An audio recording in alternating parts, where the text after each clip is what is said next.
Out of Japan, the country is set to have its first ever female prime minister. It's after, in the last few minutes, Sanae Takaichi won the ruling Conservative Party leadership election. And these are live pictures from Tokyo, where you can see her there on stage. She has been talking. Let's go live to our Tokyo correspondent, Sanae Takaichi. Sanae, history made. What's she been saying?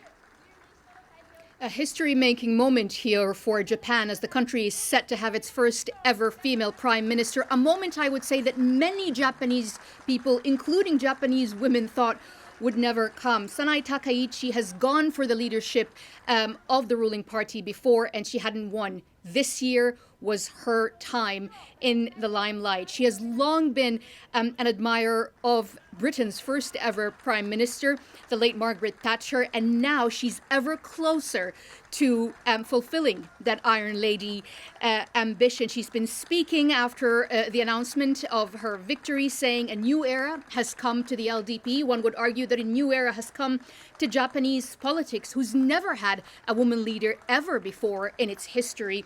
She also said that we need to change the LDP so people's anxiety turns to hope. Looking there into the difficult times that Japanese households have been struggling with, especially with the cost of living crisis and a stagnant economy and stagnant wages. One of the things that jumped at me is when she said, I'm getting rid of the word work-life balance because I plan to work very hard and I want everyone around me to work very hard. She says that my happiness is overshadowed by the responsibility that I now have. And indeed, it is a big responsibility for the new LDP leader, who is likely, not automatically, but likely to be confirmed by Parliament. She has to unite a fractured party. She has to restore the public's trust into the LDP that has ruled the country for most of its post-war era, but that has really been marred by a series of scandals and two very humiliating defeats that had them lose control in both houses of Parliament.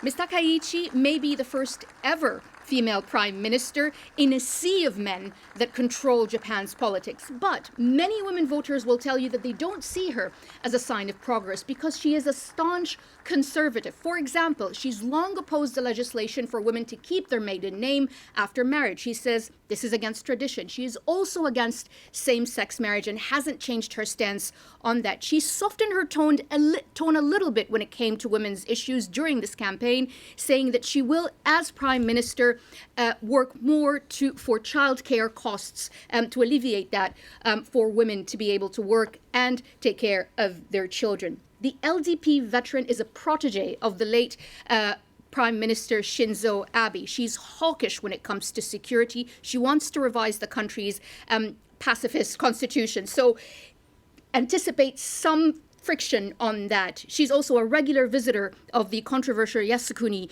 shrine, where the Japan's war dead are buried, but also convicted war criminals. So she is a controversial figure. But right now, Japan is set to have its first ever female prime minister, and that in itself is a historical moment. Absolutely. Sanae live in Tokyo. Thank you very much.